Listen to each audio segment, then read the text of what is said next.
भाजपा सरकार 4.5 साल में 7.71 लाख नौकरी देने का मकान करती है।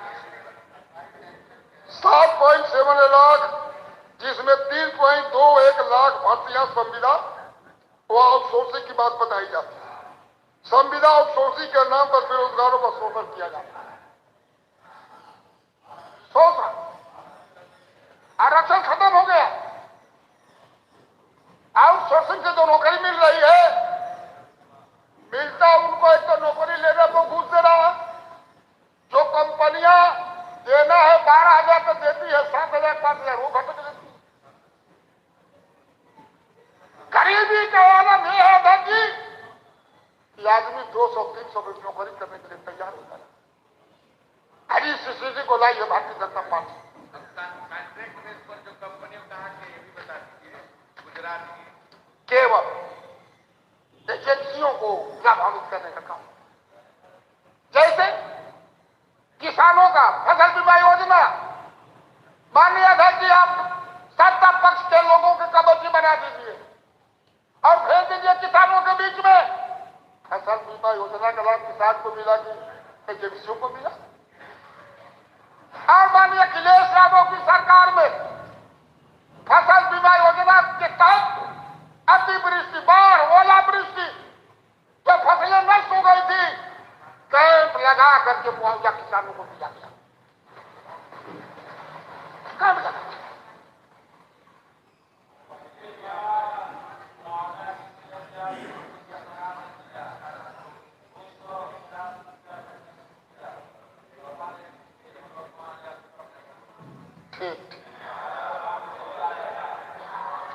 माननीय श्रीमान, विधान भवन सचिवालय में computer operator, wireman, pump operator, AC operator, sound operator, liftman, fire operator, helper आदि पदों पर 8 से 10 वर्षों से सेवारत कर्मचारियों को मात्र 7500 रुपए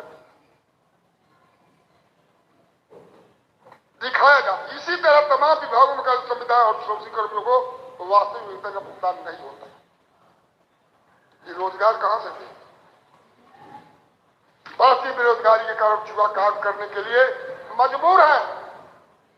उनके सामने परिवार का भरण पोषण की समस्या है। मैं युवाओं का आह्वान करता हूं और कहना चाहता हूं कि सोच को बदलो। सितारे बदल जाएंगे, नजर को बदलो, नजारे बदल जाएंगे। कश्तियां बदलने की जरूरत नहीं, दिशाओं को बदलो, किनारे बदल जाएंगे।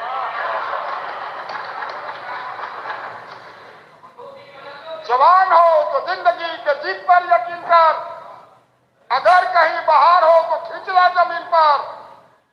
गम के हैं ये 4 दिन, सितम के थे वो 4 दिन हमारे वाले, ये भी गुजर जाएंगे, गुजर गए हजार। बेरोजगार नौजवान,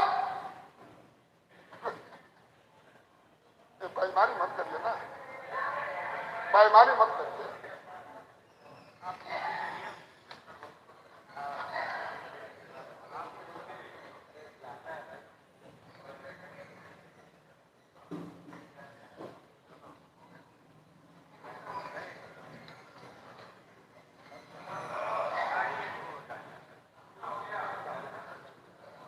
भारतीय जनता पार्टी की सफलताओं के कारण बेरोजगार, किसान, नौजवान, छात्राएं में आत्महत्या की घटनाएं काफी बढ़ी।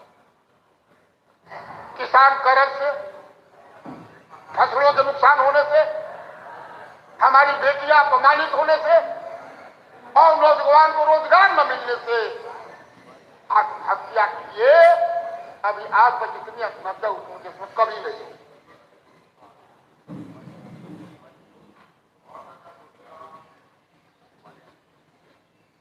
16 में 1,31,008 भारत में आत्महत्याएं हुई। एनसीआरबी की रिपोर्ट 2020 की है मंत्री जी।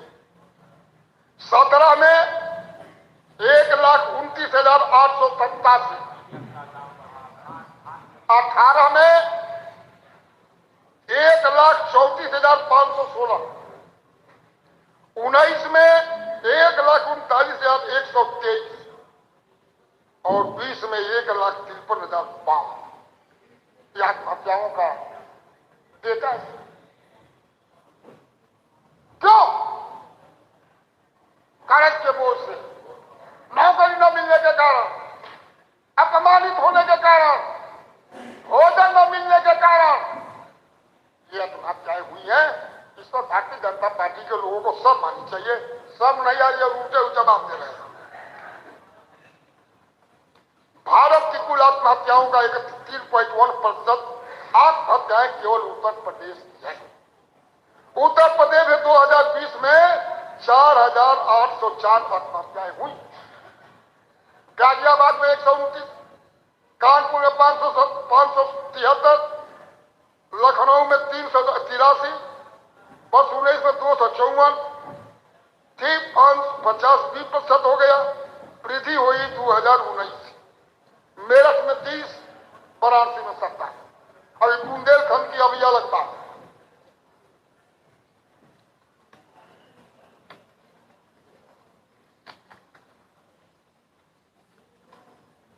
नेशनल हाईवे पर मौतें हुई 6137, स्टेट हाईवे पर हुई 5324, एक्सप्रेसवे पर हुई 711। केवल मौत, कोरोना में मौत, एक्सीडेंट में मौत, आत्महत्या करके मौत, चिल्लाना तो इनको आता ही नहीं।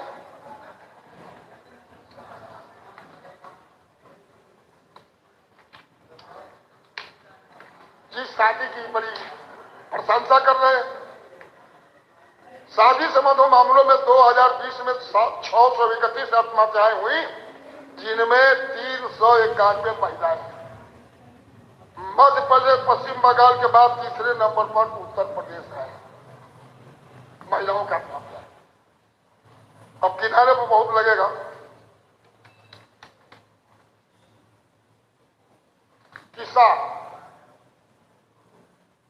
किसान एजेंडे में हमारे हैं, किसान एजेंडे में हमारे हैं। अरे आप किसान तो कभी आपके एजेंडे में था ही नहीं। एजेंडे में तो पूंजीपति था, है, रहेगा भी। किसान के लिए क्या किया आपने? जिस कर्ज माफी की आपने बात की, हम तो गांव-गांव में कई जगह गए, मुझे किसका कर्ज माफ हुआ तो कोई हाथ नहीं उठा, और किसी का हुआ तो 200, 150, 2.5 रुपया, 3 रुपया। माननीय अखिलेश यादव ने कोऑपरेटिव भू विकास बैंक से लोन लेने वाले लोगों को 50,000 रुपया माफ किया। माननीय अखिलेश यादव ने किसान के एक्सीडेंट होने पर, मौत हो जाने पर, सांप काटने के मौत हुआ, ओला गिरने पर मौत हो जाने पर, डूब के नदी में मर जाने पर, मौत होने पर, परिवार अनाथ हो जाने पर उस परिवार को दिलाने के 5 लाख रुपया देने की व्यवस्था की, जिसको आपने अभी बंद कर दिया। आप किसान के लिए हमदर्द है। धान, गेहूं, कल वर्मा जी को बोलना चाहते थे, उन्होंने गिनाया कि ना हमने धान खरीद लिया। अरे कहां खरीद लिया? हेलीकॉप्टर से खरीदा कहां? 800, 900, 1000, 1100 रुपये क्विंटल बिक रहा है धान अध्यक्ष। किसान खेत और खलिहान में 24 घंटे में 12 घंटे नदी काम करता है। जाड़ा हो, गर्मी हो, बरसात हो, मेहनत तो करना है, पैसा पूंजी वो लगा रहा है, और उत्पादन ये बढ़ाने का हमने इतना ऊपर तो बढ़ा दिया। आज कभी खेत में गए खाया, हल जोते, ट्रैक्टर चलाए, खाद महंगी कर दी।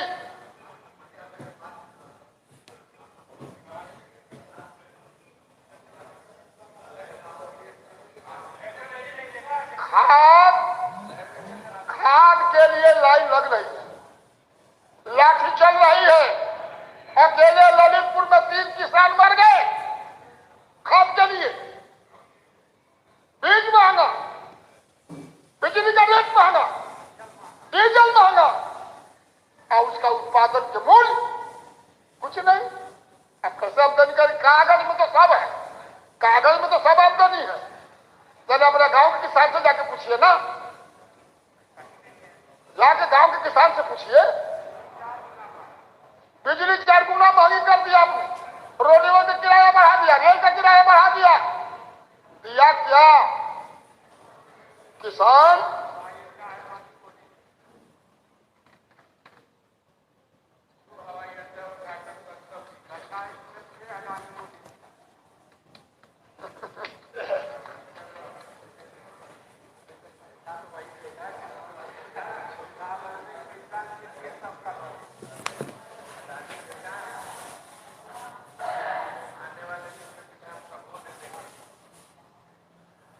समाजवाद पर बोल रहे थे नेताजी कल, मुख्यमंत्री।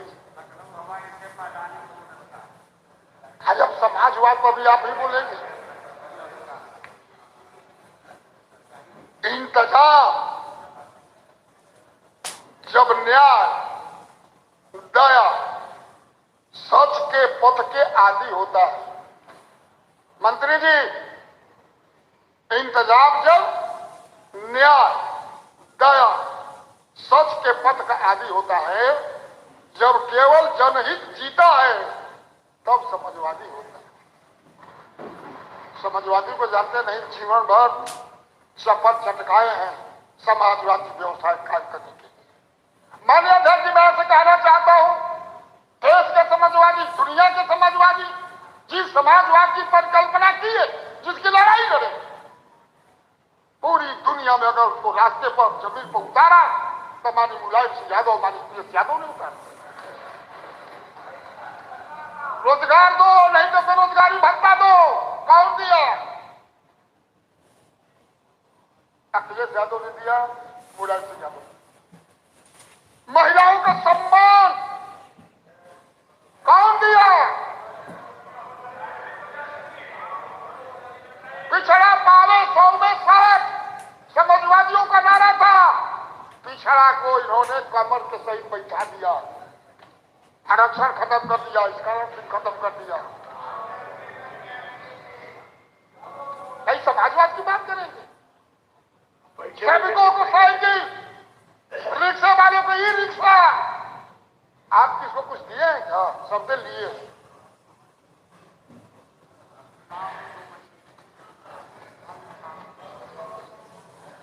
अब सब बांट रहे हैं, प्रधान रो रहे हैं। कह रहे थे अध्यक्ष जी, मुख्यमंत्री जी, गांव का विकास और स्मार्ट सिटी, कोना गांव का विकास हुआ है? वो कहा स्मार्ट सिटी बनी? गांव पहले जैसे गांव है, शहर पहले से और गंदा है, सब है।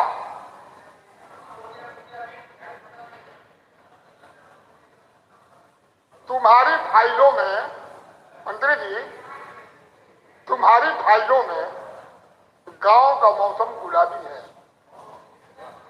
मगर ये आंकड़े झूठे हैं, ये दावा किया था आदम गौरी ने कहा। आप केवल पूंजीपतियों का पूंजी बढ़ाइए, क्योंकि उन्हीं के पैसे से चुनाव लड़ना है, आपके काम से चुनाव नहीं है। आए थे प्रधान जी, कल बड़ा बड़ाई किया मुख्यमंत्री जी ने। अब प्रधान विधायक जो जाएंगे तो अपने अपने गांव में पूछेंगे तो रो के गए।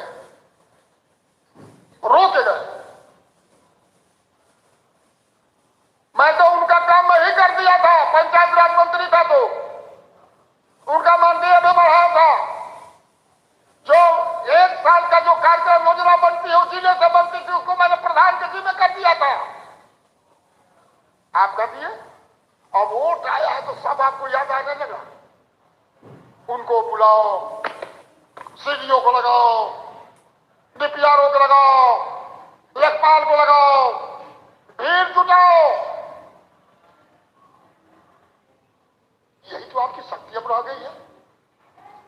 लोकतंत्र के इतिहास में मानवर ये पहली दफा देखा गया, ये कलेक्टर पीडब्ल्यूडी के विभागाध्यक्ष को पत्र लिखता है कि माननीय एक बड़े नेता की मीटिंग में जितने पैसे और साधन लगे उसका पेमेंट तुम अपने हेड से करो।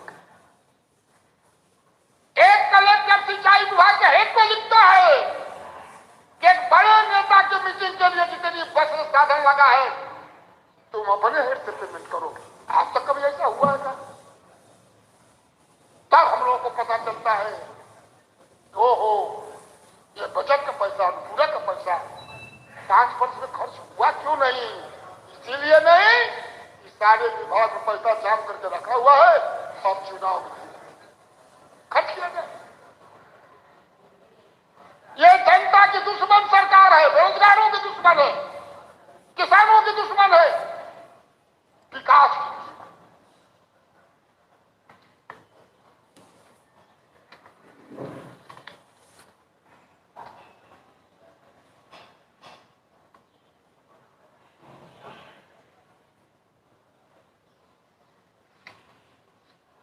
बार बार कहते हैं हमारी सरकार में दंगा नहीं हुआ, हमारी सरकार में दंगा नहीं हुआ। अरे दंगा आप कराते थे, आप सरकार में तो दंगा कैसे होगा? आप सरकार से कल हट जाए तो दंगा करना नहीं लगे, दंगा का माहिर तो आप, तो कैसे होगा? मुख्यमंत्री जी पर भी दंगा भड़काने का आरोप था। कई मंत्री हैं जिन पर दंगा भड़काने का आरोप है। इधर एक भी आदमी की जांच करा लीजिए जिस पर दंगा भड़काने का आरोप हो।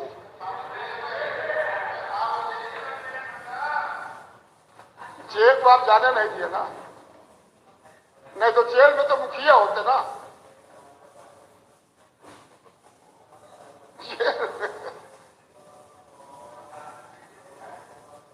और वीडियो मेरे पास भी है, तो हमारा आप देखे नहीं, आप तो वही देखते हैं जो आपके लायक हो, हम वो दिखाते हैं जो जनता के लायक हो। इसलिए जनता आपको समझ चुकी है। वो जो वीडियो आप दिखला रहे थे वो क्या कह रहा था? सीओ तुमको चुनाव लड़ना है कि नहीं लड़ना है, तुम्हारे जैसे मेरे जैसे हैं तुमको बर्बाद कर देंगे। तो हमारा एमएलए ने कहा कि लो भैया जय मार लो। यही तो वीडियो है, यही तो वीडियो है। चलो भैया नहीं मार लो हमको, लो भाई यही मार लो हमको। क्या करे विधायक अपनी इज्जत बचाने के लिए कहा यही मार लो। जब विधायक की इज्जत भी आप नहीं बचा पा रहे हैं, विधायक विधायक है, चाहे सत्ता पक्ष का हो चाहे विपक्ष का हो।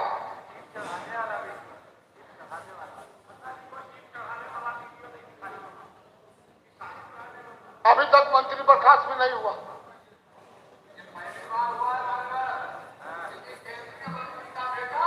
आज जेल में है।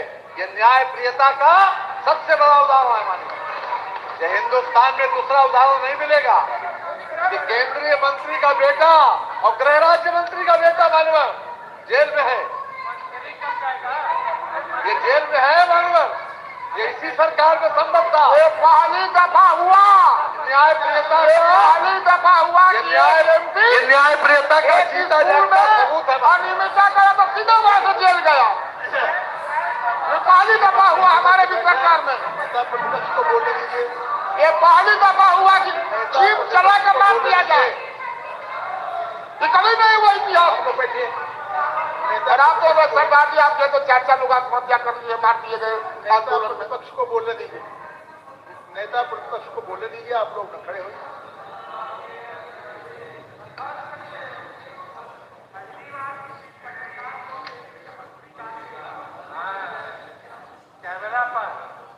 कैमरा पर देना है। बैठे बैठे टिप्पणी से फिर समय बर्बाद होता है।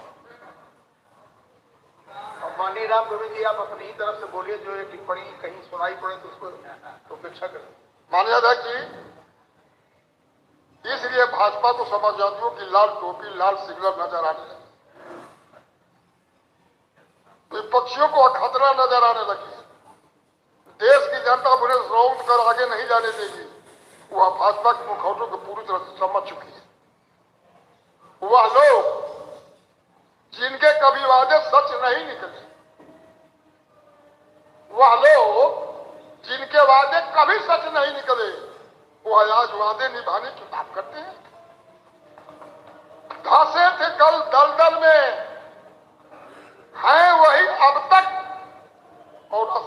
जाने की बात करते हैं, फिर हम आएंगे। अरे फिर आएंगे, लोग लाठी से लेके दौड़ा लेंगे कि आपको आने की, फिर कैसे आप आएंगे, फिर कैसे आएंगे?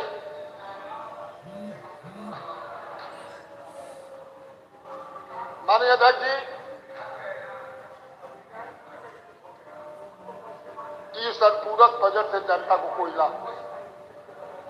शांत रहिए। गरीब, किसान, दलित, मध्यम वर्ग, युवा वर्ग, शिक्षित, बेरोजगार, नौजुवान एवं प्रबुद्ध युवा वर्ग को निराशा और हताशा करने वाला मिला था बाहर एक चमन, आप मिला था बाहर एक चमन आपको, मगर आपने क्या से क्या कर दिया?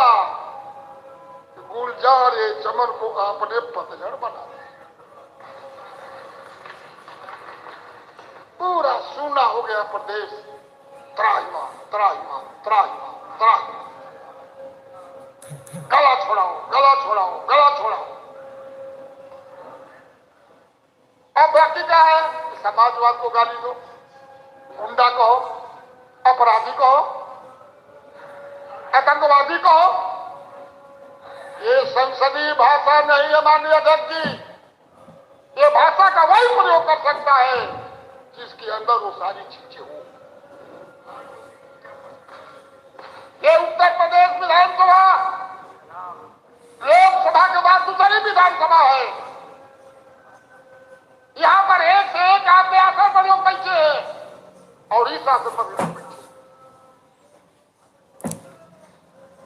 लेकिन जिनको संसदीय शब्द मालूम न हो, जिनको संसदीय का परिभाषा मालूम न हो, जिसको संसद और विधानसभा में बोलने का ढंग न हो, जिनको जनता की इच्छाओं को पूरी करने की ढंग न हो, ऐसे आदमी विपक्ष को अंगुली उठाएगा, गुंडा, आतंकवादी, ये कोई शब्द है? और इसीलिए जनता ने मान लिया है कि राजनीति से इन लोगों का कोई लेना देना नहीं है। ये जनता के द्रोही है, प्रदेश के द्रोही है, देश के द्रोही है।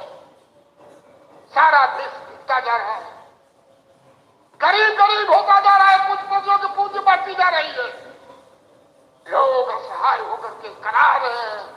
ऐसी सरकार, निकम्मी सरकार कभी देखने को नहीं मिली। इसलिए मैं इस बजट का विरोध करता हूं और आपने तो हमको समय दिया, इसके लिए आपका आभार व्यक्त करता हूं। बहुत धन्यवाद। मुझे बोला है, बनिया जाति से है, व्यवसाय लगता है। पहले जो उन्होंने कहा है कि बनिया बनिया बनिया, भामाशाह को बुझाना चाहिए, बनाधाय को जानना चाहिए। ठीक है, बोला है, बनियों के खिलाफ बोला है, हो गई। आप व्यापारी के खिलाफ बोल सकते हैं, आप व्यापारी के खिलाफ बोलेंगे, आप व्यापारियों से प्रतीक्षा बोलिए, बनिया जाति के खिलाफ हम विरोध करते हैं, बनिया जाति के खिलाफ बोला है। यही लोग कहते हैं, बनिया जाति के खिलाफ बोला है, बनियों जाति के खिलाफ बोला। पता नहीं आपकी बात आ गई, पता नहीं भामाशाह के आपकी बात आ गई, बढ़ जाएगी। अरे अब आपकी बात आ गई, अब आप बैठिए, अब आप बैठिए, आप बैठिए भाई, आपको हमने नहीं बुलाया, आप बैठिए, लड्डू सिंह, आप बैठिए, आप बैठिए, अरे आप बैठ जाइए,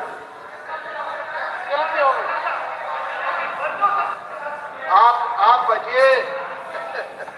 बनिया शब्द का इस्तेमाल गलत किया है। आप बोलिए उद्योगपति, आप बोलिए व्यवसायी, आप व्यवसायी के खिलाफ बोलिए, लेकिन बनिया जाति के खिलाफ गलत बोला है। ठीक है, इसको निकाला जाए। बात तो आ गई, अब आपकी बात रिकॉर्ड में आ गई, जब आप बैठिए। अगर ऐसा है तो वापस करा दीजिए, अगर ऐसा है तो वापस कर दें। मान्य अध्यक्ष जी, अगर ऐसा है तो मैंने पूंजीपतियों बैठ जाइए ना, आप पूंजीपति किसी जाति वर्ग का हो सकता है, बैठ जाइए, आप दिखवा लीजिए ना, आप दिखवा लीजिए कार्रवाई में। आपकी बात तो आ गई, बात आप करते आपकी हैं। बात आ गई, बैठिए। अगर वो सब मैं कहा नहीं अगर हो तो उसको निकाल दीजिए। हाँ वो ठीक है, हो गया। सब बात आप करते हो हैं। गया, हो गया। मैं कुछ पतियों की बात कहा, माननीय अध्यक्ष जी, पति किसी जाति का हो सकता है। माननीय अध्यक्ष जी एक मिनट, ये अपने आप में घोर आपत्तिजनक है मान्यवर, वो निकलवा दिया जाएगा। ये बोलिए। डिसेंट भी नहीं है। अध्यक्ष जी एक बात और है, ये अपने आप में बहुत आपत्तिजनक है मान्यवर। जिस भाषा का प्रयोग मान्यवर किया था, भाषा का प्रयोग पूंजीपति है, पूंजीपति भाषा है। अभी आपने जो शब्द कहा, पूंजीपति कहा, शब्द को वापस कार्रवाई तो खड़ा लीजिए। पूंजीपति कहा, कार्रवाई तो खड़वा लीजिए। वो शब्द वापस लेना चाहिए। पूंजीपति कोई जात नहीं होती। आपको आप कार्रवाई तो खड़वा लीजिए। आपका विषय आ गया है, कहने से होगा। देख लेंगे उसको। मैं कभी अब शब्द नहीं बोलता। मैं पूंजीपति कहा, वो तुझे निकाल लेंगे। बात आ गई है कि अगर बोले होंगे तो वहाँ कार्रवाई से निकल जाएगा। आप बैठ बात जाइए, खत्म हो बात गई। माननीय अध्यक्ष जी हो गया। अब आप बैठिए। आपका हो गया, क्या स्पष्टीकरण देने की कोई जरूरत नहीं। जहाँ कहीं गड़बड़ी होगी हम देख लेंगे। अगर कहीं कोई आपत्तिजनक शब्द होगा, अरे बनावटी बोल रहे हैं, कहीं बढ़िया का नाम है हमने नहीं लिया। कोई अगर हो इसमें कोई बढ़िया शब्द खड़ा नहीं लीजिए। है, हम देख लेंगे, बात करते हैं। हम देख लेंगे आगे कार्रवाई। अब आप बैठिए। माननीय नेता प्रतिपक्ष आप बैठे। माननीय उमा शंकर जी एक मिनट लगेगा, एक मिनट। आज इसका इस सत्र का भी अंतिम दिन है और संभवतः हमारी विधानसभा की बैठक का भी। तो मेरी ओर से अध्यक्ष की तरफ से सेंट्रल कैफेटेरिया में आप सबके लिए सादर भोजन की व्यवस्था है 1 बजे से। तो आज फ्री कर दीजिए, जो जितना बोल पावे बोल ले। तो आपका तो फिर नंबर ही नहीं आएगा। तो आ जाएगा हमारा भी। नहीं, हमें बोलना शर्मा है। जी का नंबर बिल्कुल नहीं आएगा। हमें आप अनुमति दे देंगे तो आ जाएगा नंबर। माननीय अध्यक्ष जी, देंगे तो आ जाएगा। इसमें समय निर्धारित कर दें, समय निर्धारित करें। मैंने उस दिन भी आपसे रिक्वेस्ट किया था कि जो माननीय नेता विरोधी दल के लिए तो असीमित समय है, लेकिन बाकी लोगों के लिए तो समय मानकर निर्धारित कर देना। अरे ऐसे हम मान लीजिए खत्म कर देते हैं, क्या करते हैं हम लोग ऐसे। माननीय अध्यक्ष जी, संसदीय मंत्री जी एक बात छूट गया था। उत्तर प्रदेश के सरकारी कर्मचारियों को पूर्व से मिल रहे नगर प्रतिगत भत्ता, सचिवालय भत्ता और अन्य भत्ते जिन्हें कोरोना काल में रोक दिया गया था, इन समस्त भत्तों को कर्मचारियों के हित में पुनः बहाल किए जाने की मैं सरकार से मांग करता हूँ। कर्मचारियों के लिए सेवानिवृत्ति के बाद पेंशन उनके जीवन निर्वाह का एकमात्र सहारा होता है। मैं सरकार से मांग करता हूं कि राज्य कर्मचारियों की पुरानी पेंशन बहाल की जाए और सभी कर्मचारियों को पूर्व के बाद पेंशन प्रदान की जाए। उत्तर प्रदेश में हजारों ऐसे शिक्षक और राज्य कर्मचारी हैं जिनकी भर्ती का विज्ञापन, परीक्षा, संस्कार एवं परिणाम की प्रक्रिया 1 जनवरी 2004 के पूर्व हो चुकी थी, पर विभागीय प्रशासनिक किन्हीं कारणों से नियुक्ति 1 जनवरी 2000 के बाद मिल सकी। चूंकि इसमें विलंब का कारण कर्मचारी नहीं है, अतः मैं सरकार से मांग करता हूं कि ऐसे सभी कर्मचारियों, शिक्षकों को 1 जनवरी 2004 के पूर्व की बाद पेंशन सुविधा प्रदान की जाए। संभवतः केंद्र सरकार ने ऐसे कर्मचारियों को एमपीएस के विकल्प रूप से चुनने का अवसर दिया। मैं सभी माननीय नेता प्रतिपक्ष का हम लोगों ने सुना। मैं सभी अन्य नेताओं से अनुरोध करता हूँ वो अपनी बात कृपया 10 मिनट में समाप्त करें। आप तो 5 मिनट में बता दें। आप योग्य हैं, शिक्षित हैं। माननीय अध्यक्ष जी, मैं आपका आभारी हूँ कि आपने इस सरकार द्वारा रखे गए अनुपूरक बजट पे मुझे बहुजन समाज पार्टी की तरफ से अपना पक्ष रखने का अवसर दिया। माननीय अध्यक्ष जी, क्योंकि आपके द्वारा समय की बाध्यता भी दी गई है, इसलिए मैं हमारे जो नेता प्रतिपक्ष माननीय राम गोविंद जी चौधरी जी द्वारा अनुपूरक पे रखी गई विस्तार से जो बातें रखे हैं उससे अपने आप को संबद्ध करता हूं। माननीय अध्यक्ष जी, बहुत संक्षेप में दो चार बातों पे मैं आपके माध्यम से सरकार का ध्यान आकर्षित कराना चाहता हूं, क्योंकि कल माननीय मुख्यमंत्री जी ने जिस